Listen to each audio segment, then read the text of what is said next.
Hi guys, welcome to my channel.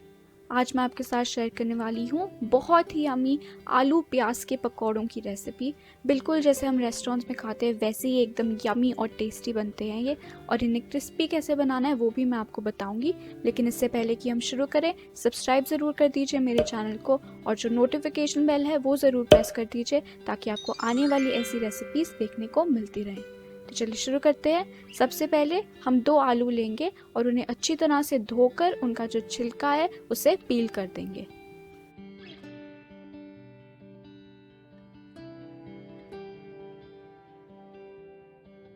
इन्हें पील करने के बाद हम एक ग्रेटर लेंगे और इन्हें ग्रेट करेंगे। ज़्यादा बारीक नहीं आपको ग्रेट करना है, थोड़ा बड़ा ही रखें इसे और इसे अच्छी तरह से ग्रेट कर लें।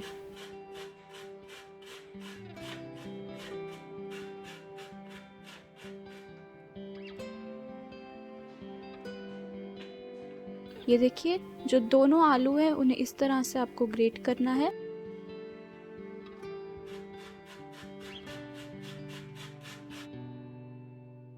चलिए ये हो चुका है, तो अब हम इसे एक बोल में डाल लेते हैं।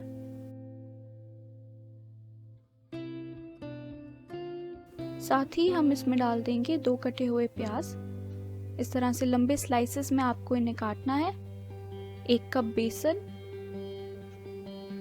थोड़ा सा नमक, 1 teaspoon red chilli powder, 1 teaspoon जीरा पाउडर, 1 टीस्पून धनिया पाउडर और half teaspoon garam masala. थोड़ा सा कटा हुआ धनिया भी डाल देते हैं। अब हम इसमें डालेंगे थोड़ा सा पानी। ज़्यादा पानी डालने की ज़रूरत नहीं है, जो आलू है उनमें भी अपना मॉइस्चर है, इसलिए ज़्यादा पानी मत डालिए। इन्हें अच्छी तरह से मिक्स करिए और ये जो मिक्सचर है पतला नहीं होना चाहिए ज़्यादा। ये देखिए, इस तरह की कंसिस्टेंसी चाहिए। थोड़ी सी ग्रीन चिलीज डाल रही हूँ मैं इसमें, इसे थोड़ा स्पाइसी बनाने के लिए। आप चाहें तो मत डालिए।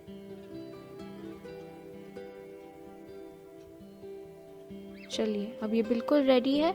इस तरह की इसकी कंसिस्टेंसी होनी चाहिए। और अब हम एक स्पून लेंगे और थोड़ा सा मिक्सचर लेंगे उस स्पून में और इसे फ्राई करेंगे।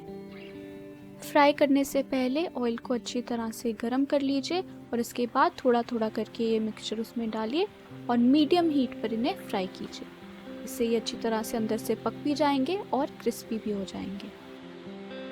अगर आप इन्हें और क्रिस्पी बनाना चाहते हैं तो इसके लिए आप इसे 2 बार फ्राई करें। पहले जब इनका हल्का सा कलर चेंज हो जाता है, इन्हें ऑयल में से निकाल लीजिए और इसे दोबारा फ्राई कीजिए जब तक कि ये गोल्डन ब्राउन और क्रिस्पी नहीं हो जाते।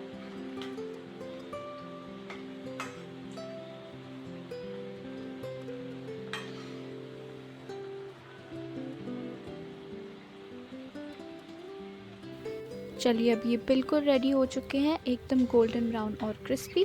इन्हें हम निकाल लेते हैं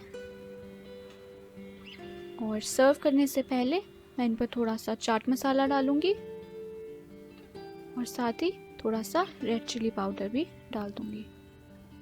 इसे आप सर्व कीजिए। जो भी चटनी या केचप आपको पसंद है, चटनी की रेसिपी मैं डिस्क्रिप्शन बॉक्स में लिंक कर दूंगी, वहां से आप इसे देख सकते हैं।